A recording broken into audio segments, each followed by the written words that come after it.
you've been given the power to represent us as the people. The people are asking questions. In fact, the family is asking questions. Was it fair on you, our representatives, for you to stop the former president from traveling? The people need answers, Honorable Minister. What law were you using to stop the former president? I can see you want to insist, Andrew, to go and attend. Yes, his medicals. Yes, you want to insist on a matter. Minister? You want to insist, Andrew, on a matter which I have given counsel over. As I said, there are different viewpoints. You cannot use a platform of this nature. You cannot use the platform of the demise of our former president to put forward certain discussions and arguments. It is morally incorrect for us, for me, to do that. What you are saying want answers. Perhaps I would take a position that would be different from that which is put forward. Would that be befitting for a send-off for our head of state? Would that be befitting for the bereaved family to now be engaged in a back and forth? I don't think that we are morally entitled to do such. Again, I repeat my counsel. Such conversations are likely to bring division. So I'll speak to the people of Zambia today. What we must be doing is reflecting deeply. What we must be doing is mourning our president with respect. Questions will always be there, and there will always be a time for those questions to be answered. The issue is this the right time for me to seem to take a political stance and take a position as to whether government did X, Y, or Z? No. There's a clear answer to that. My being on this program, my coming here, is as part of a function of government to explain that, as you have mentioned in your intro, the state has taken a position that there will be a state funeral. And that was announced in the correct way by the Secretary of the Cabinet. The people of Zambia will now, of course, know that the late former president will be given a send-off in accordance with the practice that we have. Let me ask it in this way, Honorable Minister.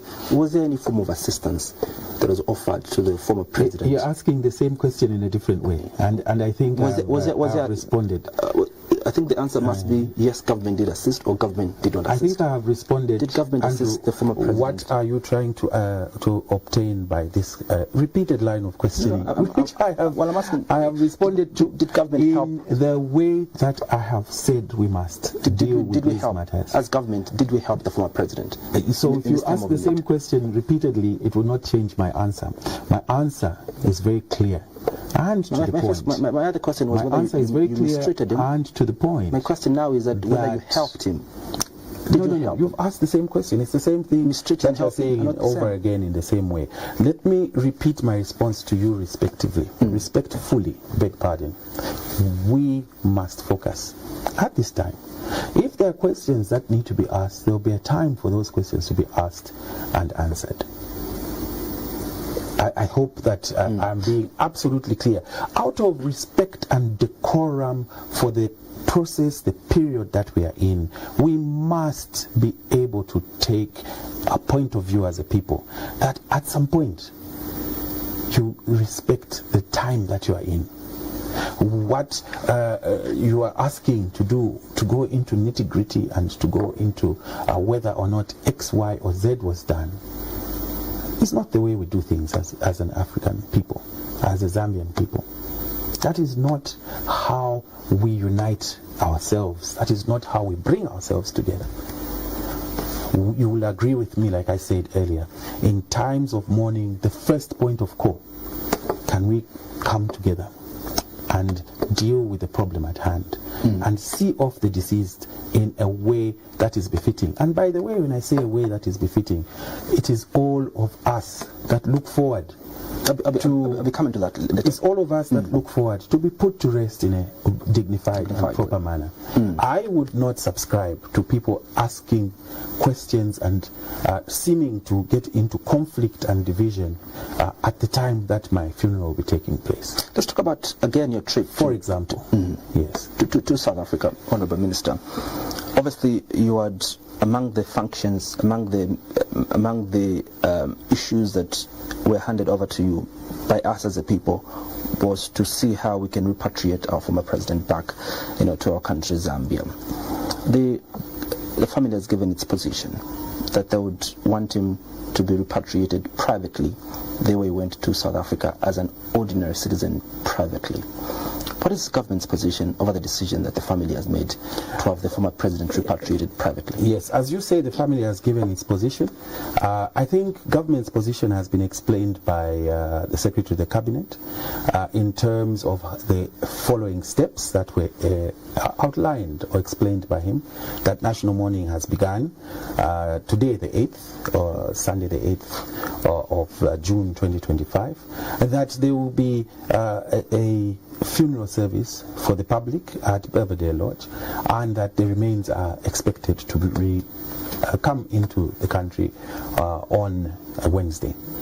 So the positions have been explained by the Secretary to the Cabinet officially. The remaining details, if there is more to be given, which of course we will expect in terms of what is to follow in the intervening period and going forward, will be explained by Secretary of the Cabinet as his function and role. So again, you are going back to the question that you asked to talk about the content and detail of our conversations, and I did explain to you from the perspective of respect for the bereaved family and for the deceased that these are matters which, and of course as a matter of process, these are matters, the nitty-gritty, the details of what will actually be done, when and how, other than also stating that what follows the state funeral is that full military honors, for example, would be given for the late former president. I think those details, which are a matter of course in terms of the precedents that has been followed, are there for the public to understand and appreciate. But for me to go into conversations and say party X said this, party Y said that, is not appropriate. And I would like to take the opportunity, by the way, Andrew, to also mention an important factor, why in fact the Ministry of Foreign Affairs and myself as minister took lead of that delegation. You recall that the late former president passed on in a foreign country, and naturally the Ministry of Foreign Affairs will play a critical role, one, in engaging the host government. And I would like to say that I'd use the platform to thank the government of the Republic of South Africa, my counterpart, Minister Ronald Lamola, for the support that they have rendered throughout this process, and that they continue to render. Certainly our counterparts in South Africa have shown Ubuntu. They've shown the graciousness that we expect to see in situations such as these, and of course passed on condolences to the people of Zambia for the demise of the former president of the Republic. Well, that's good you've answered that, because I think there's also many schools of thought that suggested why the minister went instead of the Secretary of the Cabinet to have these discussions with the family. You speak of giving a dignified funeral to the former head of state. How does a dignified funeral look like? But also, on top of that, I'd like to find out, is government contemplating taking the body of the remains of the former president across the country, like how we did to President Levi Patrick Mwanawasa, for people to give their last respect? Yes, thank you very much, Andrew. Again, those are matters for further discussion and consideration. But I would like to make a distinction between, of course, the immediate past president who was not in service, whereas with President Mwanawasa, may so rest in peace, was in service at the time that decision was made. But of course, it is not for me, as I said earlier, to start to fill in those details, because these are discussions that are ongoing. You asked the question, what does a dignified send-off look like? We could look at, for example, the send-off of our other former presidents. President Kaunda was given what all of us Zambians appreciated as a dignified send-off. That is what it looks like, with military honors and with the cortege and so on and so forth. But again, Costa, let us not forget that this period is one in which we say our farewells. to our former president, and not one in which we enter into even political discourse or anything of that nature. It wouldn't be befitting at all. I know you don't want us to drag this issue into a political discourse, but is it true? I don't know if you're going to answer this question, that as you went to South Africa, one of the issues that you spoke about is the fact that President Edgar Lungu wished that government does not take part, and does not take over his funeral. Is it true? Is that another way of asking this question as to whether we should go into details? I think you talked about the announcements that have been made, at least on the part of the family, and I also referred to the announcement that Secretary of the Cabinet Patrick Kangwa made. In your explanation of the family's statement, you did allude to the fact that there will be a state funeral. So I don't know whether that question really is either here or there, given the fact that already the nation has been updated that there will be a state funeral. State funeral, of course, is run by government. Today is the official state funeral start. The official funeral starts today. The national mourning. The national mourning starts today, and government, you as government, have given a position where the funeral is going to take place from Belvedere in Kabulonga. Doesn't this create a contradiction with what the family, would have loved, the funeral to look like, in terms of where the funeral takes place from? Didn't you, in your discussion, reach a point where you agreed together with the family that we would like this location to be the official funeral location? Andrew, there is no contradiction. Again, I know you want as much as possible to draw certain inferences, but again, there is precedence that has been set. This would not be the first time that a funeral of very high level, and more importantly, a funeral of a former president is being held at Belvedere Lodge. And again, it's a sign of us learning from where we have been and trying as much as possible to ensure that there is a clear precedent of how we deal with the demise of people of high standing, such as our former presidents. This is not new. It is not the first time it has happened. There will be a book of condolences that will be opened, and that, of course, then means that the public would be able to pay their respects in a way that is befitting of a former head of state, like has happened in the past. I don't think any of us would want to detract or take away from what we have set as a people of Zambia, ourselves, as the way we send off our former heads of state. This is what we have agreed. Perhaps maybe what we should be looking at is if there any improvement in how we can send off our former heads of state. But to detract from that by saying we'll do things in a particular way, which is not how we ourselves have determined we want them done, again, we would ask ourselves, why do we want to move away from what we have done always? Why do we want to change in a backward fashion? I think it is only proper that those that want to go and mourn the president would do so at an official place that is designated for that purpose, and would be able to sign their book of condolences whilst there, therefore allowing us as Zambians to express ourselves in sending off our former head of state. President Edgar Lungu ran a government that you took over from Honorable Minister. How best, as government, do you think this former president will be remembered? Well, how best is, as I said already, through deep reflection, through a proper send-off, through focusing on understanding and learning as a people where we come together, where we unite, where we can be strong, even in the face of different points of view. I think that would be a befitting sort of a send-off legacy. If then we as a people, no matter our particular inclinations, are able to say that in this moment we stand together, we mourn together, we send off our former head of state together in unity. Again, regardless of any differences or perceived differences amongst us as people. Forget the political players, but even amongst us, let's not forget that out there, Zambians are grieving. Out there, Zambians are looking at this moment as a moment in history, and this should be an opportunity for us to stand together. I asked that question in regards to the reason I said that you took over from him is obviously you understand better his legacy because you took over a government that he ran. I know you are different political lenses, but what type of legacy in terms of government does he leave behind in his death? And I think that is not for us as administrators to answer. And this is the point I was making, and thank you for putting it in a different way.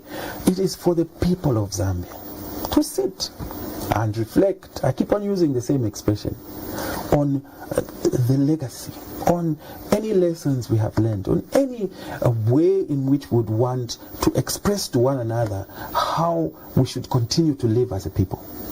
I think for us all, that should be the goal. That should be our current focus in terms of how we deal with the difficult situations such as this one.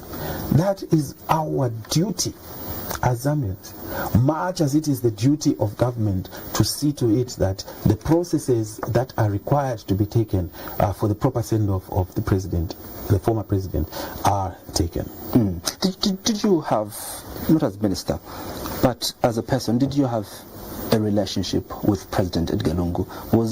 Was there any point that you spoke to President Edgar Lungu?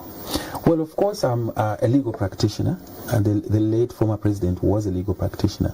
And from that perspective, we had interaction as legal practitioners. I think from the perspective that you ask me in a personal capacity, I would speak to that because that is what comes to mind. Yeah. Yes, thank you. I think the reason I asked that is because perhaps people would like to hear some of the memories that you perhaps shared with the former president during his time that he was on the face of the earth. Yes, and as I mentioned, for me, since you're asking a personal question, yes. For me, the memories are those in our practice as legal practitioners, and we have different, of course, memories. I was much younger at the bar than the late former president.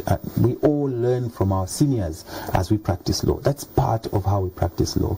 So there are those memories that are there, of course, with regard to that from a personal perspective, since you asked the question.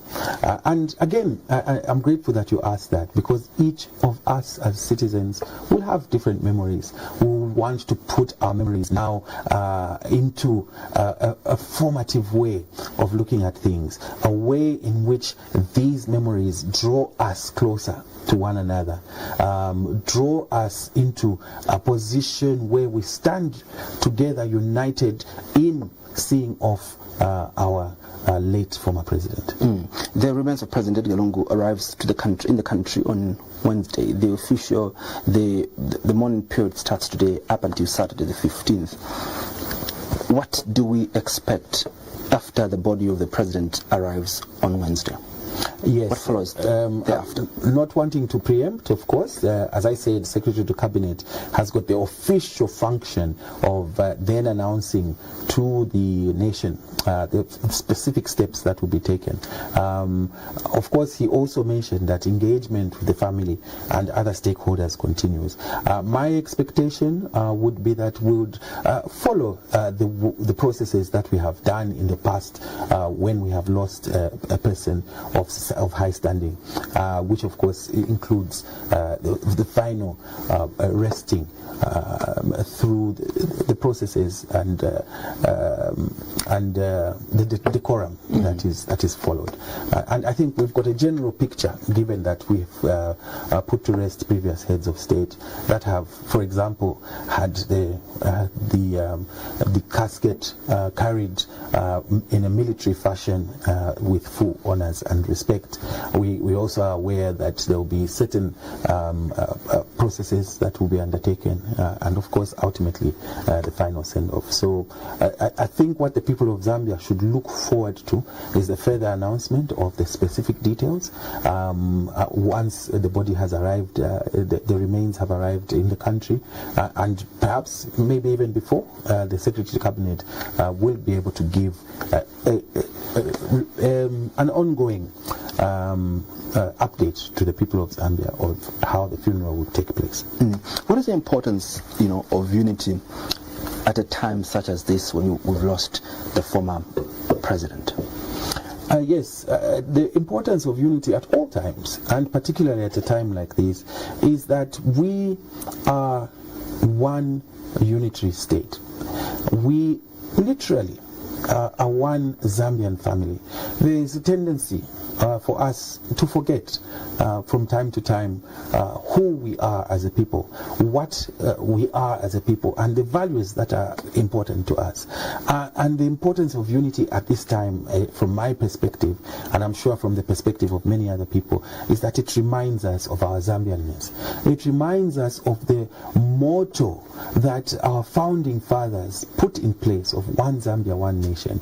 It reminds us of the need to put aside our different viewpoints, or to put aside differences where they exist, so that we can be united in a purpose. And that purpose is for ourselves as a people to be able to say that even in times when there is perceived acrimony, even in times when there is perceived happiness and joy, that we would always defer to one norm, which is the respect of our deceased members of our families, our communities, and in this case, former president.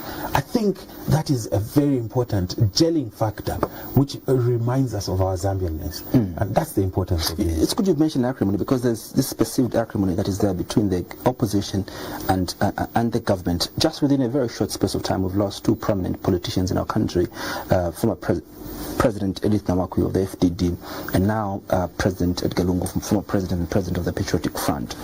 There's been call by the church and by the opposition themselves that there must be some form of reconciliation between the current government and the opposition. Is government contemplating on, these two events of these funerals to be able to bring us as a people together through the opposition? I don't quite understand what you mean by through the opposition, but in responding to that, I think the very essence of us as a people, us as those who are in positions of leadership, saying, let us use this moment as a moment of reflection, as a moment of us coming together, would answer that question. Of course, government has always been in a position where if there are viewpoints that must be given that might differ from government's viewpoints, we are ready to listen to those. As speaking generally, of course, this occasion does not necessarily mean that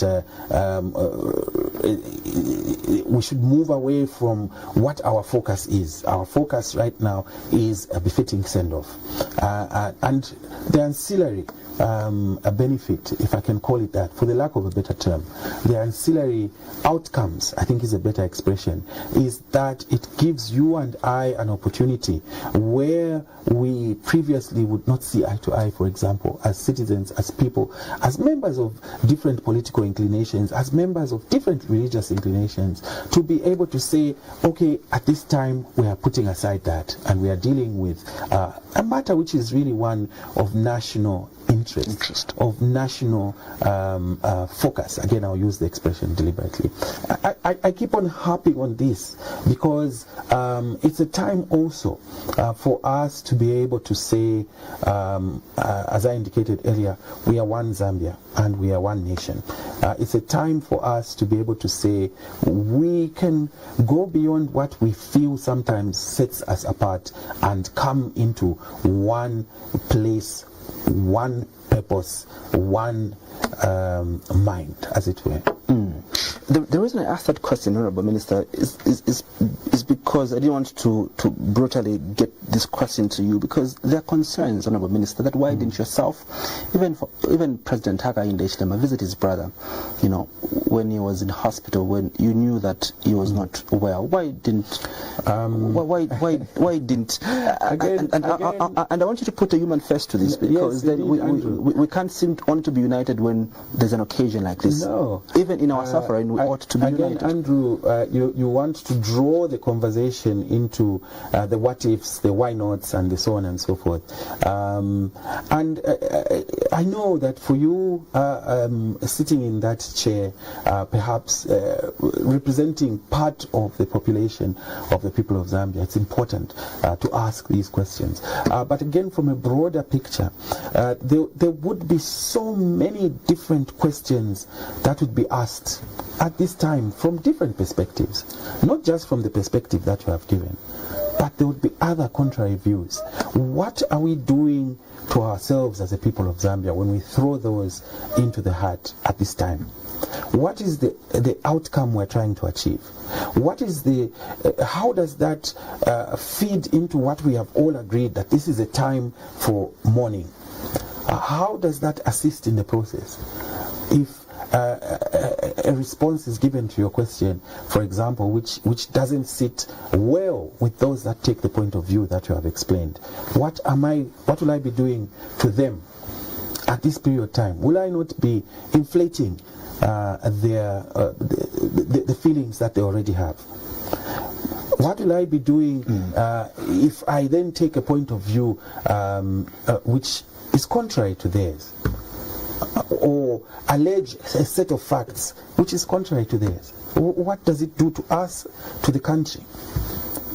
Even if I have the information, assuming I had the information and the response to your question at my fingertips, please allow me to finish. What is the intended outcome of that? How does it add value to the process that we're undertaking? That there will be many different people that could actually come and speak on different platforms and say different points of view. Some have already started. There are people that are issuing podcasts from within the country and outside. There are people that are offering counsel. There are some that are offering prayer. Others are giving positive. Others are giving negative. If we now start to take those point of views and tear them apart at this point and ask the questions of the sort that you're asking, how does that bring the nation into a closer position of unity? The answer is that it does not. Perhaps it would give us an impression that you're a caring government. You're a government that looks beyond political affiliation. Well, Andrew, if you want to talk about whether the government is caring, if the answer was a simple yes, Honourable Minister, that the President did take time to visit President Edgar Lungu, perhaps maybe to give an impression to the people that you're a caring government. Listen, Andrew, maybe I would want you to unbundle when you say caring government. Is there a particular criteria that is used to determine what a caring government is? In this context, yes. No. Why would we want to use this context to have a conversation of that nature? You have other contexts. You had a drought last year, which was threatening the lives of hundreds of thousands, maybe even millions of Zambians. The response of the government to that drought would answer your question as to whether we are a caring government. Why would you want to use this particular context? Is it for the purpose of now conflating the situation? If you really want to truly ask about whether the government is caring or not, there are so many different parameters that can be used to answer that question. For the purpose of demystifying again, we are going back to literally you want to go into a situation where we finger point about this situation. And I think, as I said earlier, that is not morally correct. We do not and have not done that as Zambians when we are faced with a situation of and I'll justify my point, Honourable Minister. I think it's for the purpose of demystifying what the position of so many people is at the moment that you are hypocrites as government, that you now want to take over the funeral of a person that you never cared about, of a person that you mistreated, of a person that actually, when he was at the airport, when he was traveling to South Africa, you actually ordered that he must be removed from a plane. And so, to demystify some of these myths and misconceptions that the people have, I'm asking that, is it true that government never cared for our former president? Is it true that government mistreated our former president? We have an opportunity to speak to you as a government official to give a correct position of what happened or of what is happening. And that's why I'm advancing those questions to you, Minister. I think you have heard the expression, Andrew, and the people of Zambia out there, that to every season there is a reason, and everything has got its own time. Your question could be asked at a different time from the time that we are in now. Perhaps if people want to take that conversation, there is an appropriate time for it to be had. To ask that now, I think is, as I said earlier, not befitting of the situation we're in as a people. The focus should be on mourning. As I said and indicated to you earlier, supposing that point of view is taken and responded to in a radical sort of way, which does not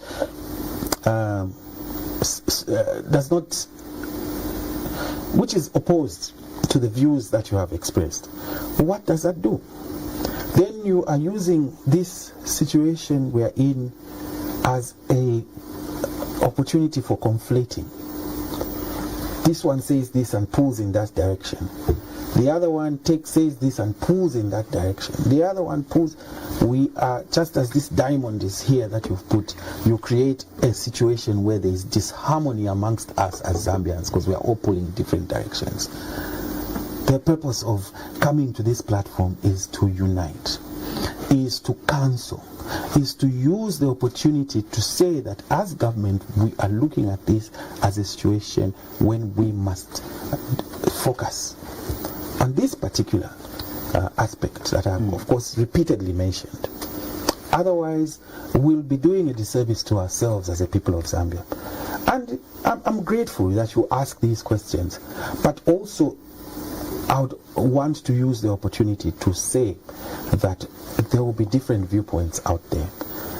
There are many viewpoints that are opposed, for example, to those that you have put across.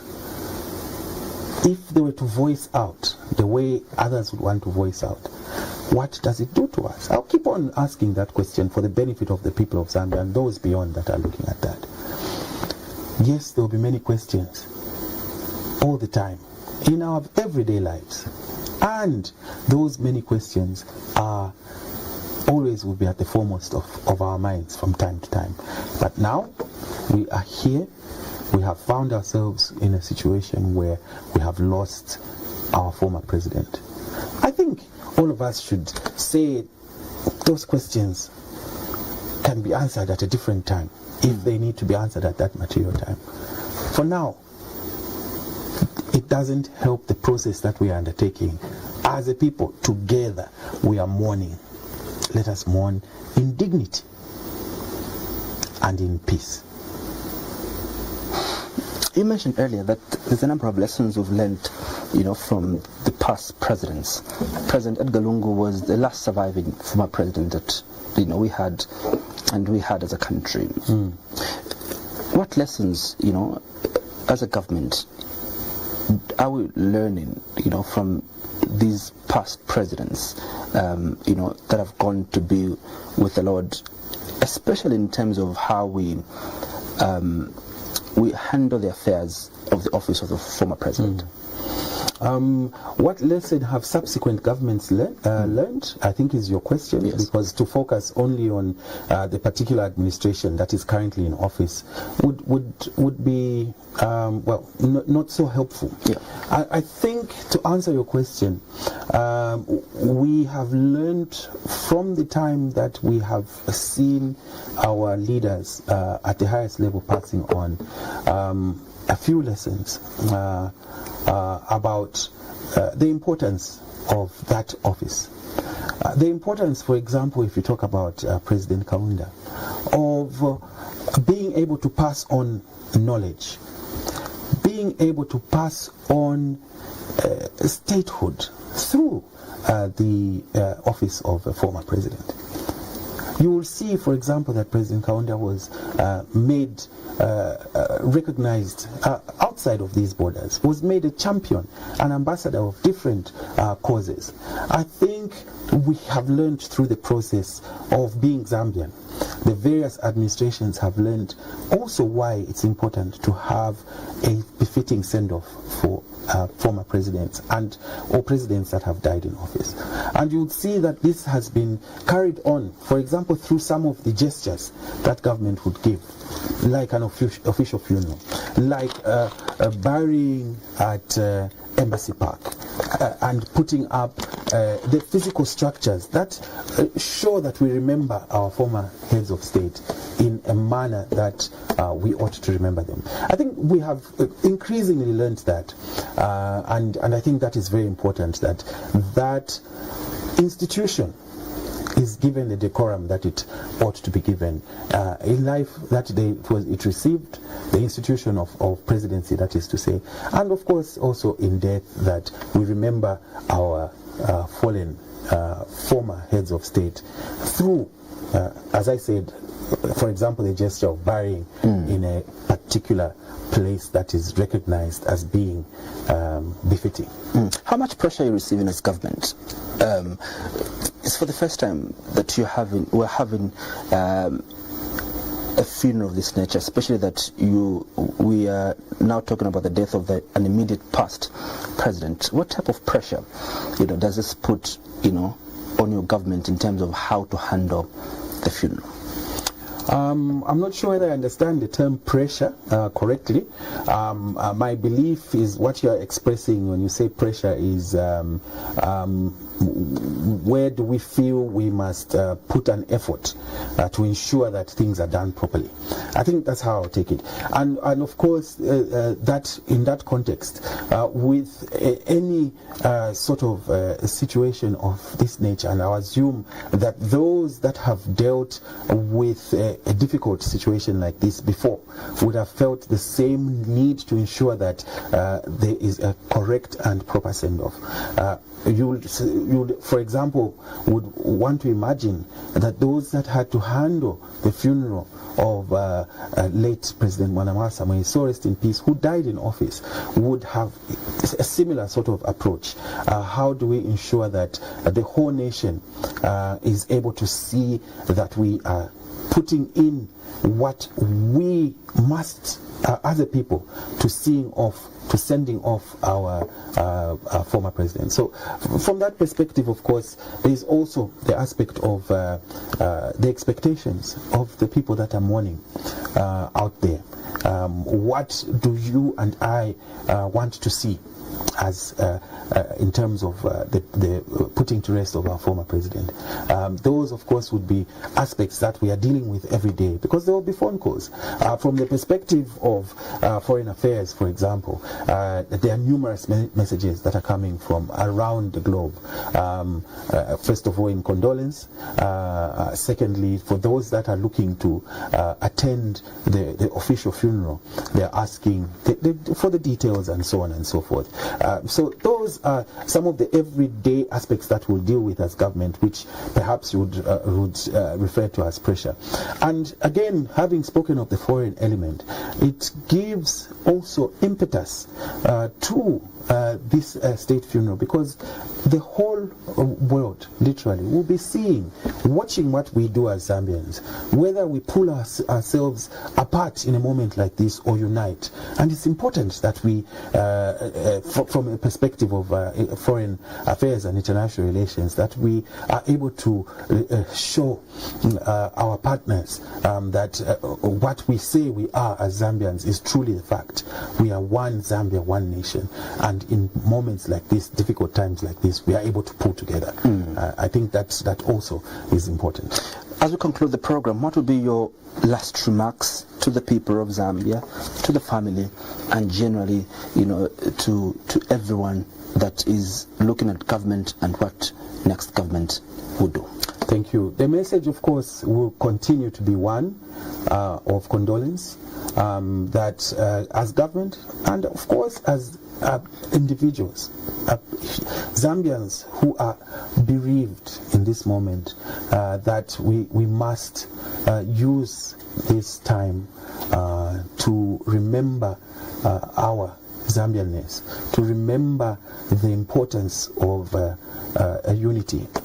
Remember the importance of being able to set aside our different viewpoints and focus on a moment which, whilst a sad moment, would also be a moment of, if I can use the expression, pride for us, that we are able to see off our former president in a way that is befitting, that we are able to come together in that moment and mourn and reflect deeply that we have our former president that had served this country and must be given the send-off that is befitting. Minister of Foreign Affairs and International